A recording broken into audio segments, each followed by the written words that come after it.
Well, schools have started reopening in different parts of the country in a staggered manner. What does this really mean, as the state of Punjab, remember, has seen over 700 cases linked to schools reopening? We also got you the story from Assam, where there's been no COVID spike despite schools being opened back in December. Let's get in a perspective from a panel of experts. We have parents, principals, as well as doctors joining us on the broadcast to talk more about this. Colonel Amit Bhatla, a parent, joins us on the broadcast. We also have Dr. Mahesh Lakhe, internal medicine and infectious disease expert from Pune, joining us. Dr. Mahesh, I want to come to you first at the moment, because you're joining us from Pune, where schools have actually been closed for a period of this week owing to a spike in COVID-19 cases. Yes, the opening of these schools and colleges, it actually depends on the level of community transmission of SARS-CoV-2 and the risk of SARS-CoV-2 exposure in the schools.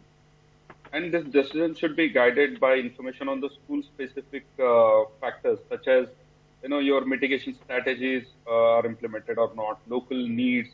Then there are different stakeholders like the school authorities as well as parents, teachers, staff, etc.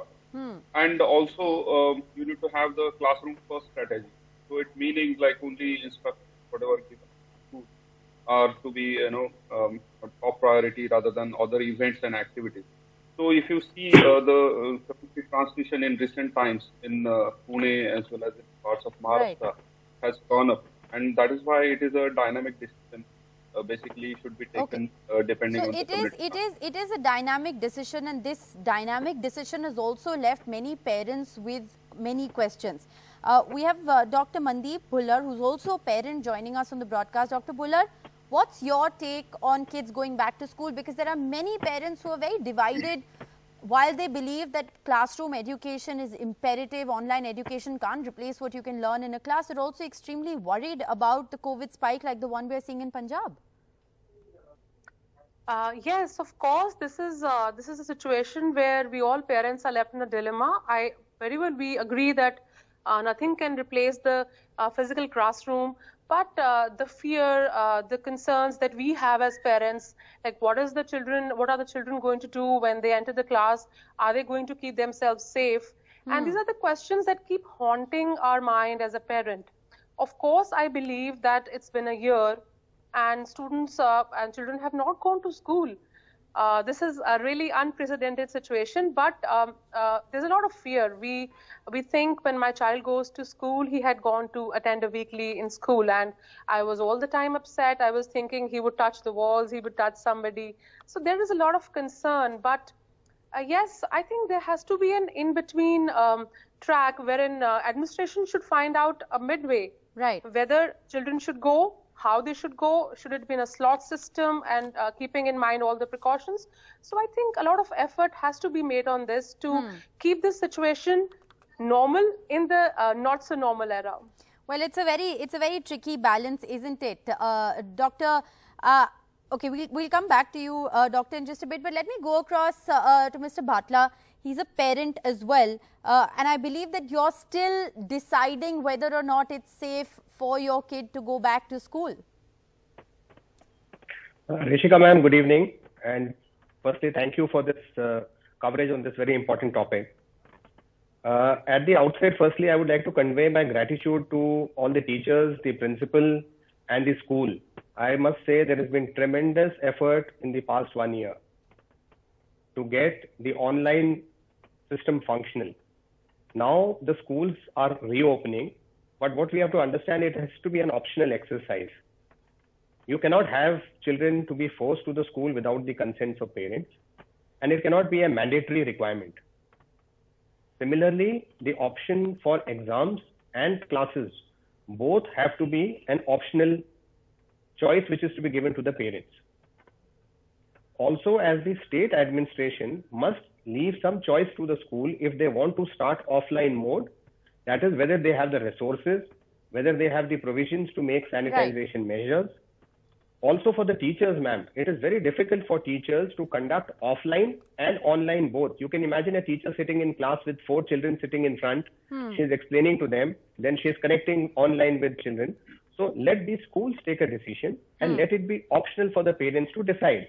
And we cannot have a one-size-fits-all. In most cases, if I'm not wrong, it is optional, wherein, of course, parental consent is required before you send your child to school. I want to also bring in Neeraj Mohan Puri, principal of the Modern Sandeepani School, joining us from Pathankot in Punjab.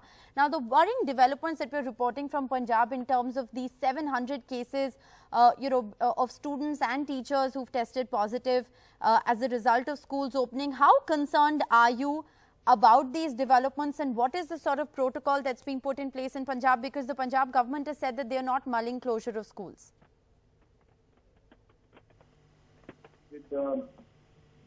Yes, I am audible now. Yes, Mr. Puri, we can hear you. Go ahead. Mr. Puri, can you hear me? Right. Mr. Puri, can you hear me? Yes, I can. Great. Just wanted to ask you about how concerned you are given the spike in Punjab, over 700 cases linked to schools reopening being reported in Punjab. What are the kind of protocols that are in place? Definitely, it is a matter of serious concern, but at the same time, when everything has come to normalcy or things are coming back on track, I do absolutely agree with Colonel Amit when he said that every institution has to give some kind of liberty to the parents. So, number one, all the institutions in the Punjab are rigidly following all the SOP and the guidelines given by the state government. The proper social distancing is being ensured. It is being mandatory that the students have to enter the campus only with the mask. Then in the classes also, there is an ideal pupil-teacher ratio not exceeding 20 to 25. Then there are hand sanitizers being placed. Children are even passing through the tunnels. Buses are also operating under capacity, that is 50% of their routine capacity. Still, hybrid teaching learning is going on. Right. Where indeed it is really difficult for a teacher in a classroom to get connected with the students. At the same time, they have to clarify that and take the doubts of the students in the class at the campus based also. So indeed it is a matter when we have to be very cautious, because it is a matter of the human resource, the nation of the future, which lies in the classroom. Yes. We have to be very, very careful about it. I want to just ask you, as the principal of a school in Punjab, are you seeing a large percentage of students still opting for online classes, or is that gradually changing? It's gradually changing. We did a case study as well as a survey also with our institution at place, wherein around 580 parents did participated, and to your surprise, majority of the parents as well as children were in the favor of coming and attending the campus-based learning. Right. They recommended, they preferred it over the online education, despite all the benefits which online education has to offer. All right. I think that's very interesting, and many parents, teachers, experts, say that online education just can't replace classroom teaching, but it is imperative at the moment as schools begin to reopen across the country that we also look at the safety protocols. Remember, the central government has left it to each state to determine these protocols and the timetables based on the local COVID situations that are prevailing. Thank you all very much for joining me on this extremely important conversation. We'll keep a close watch on this.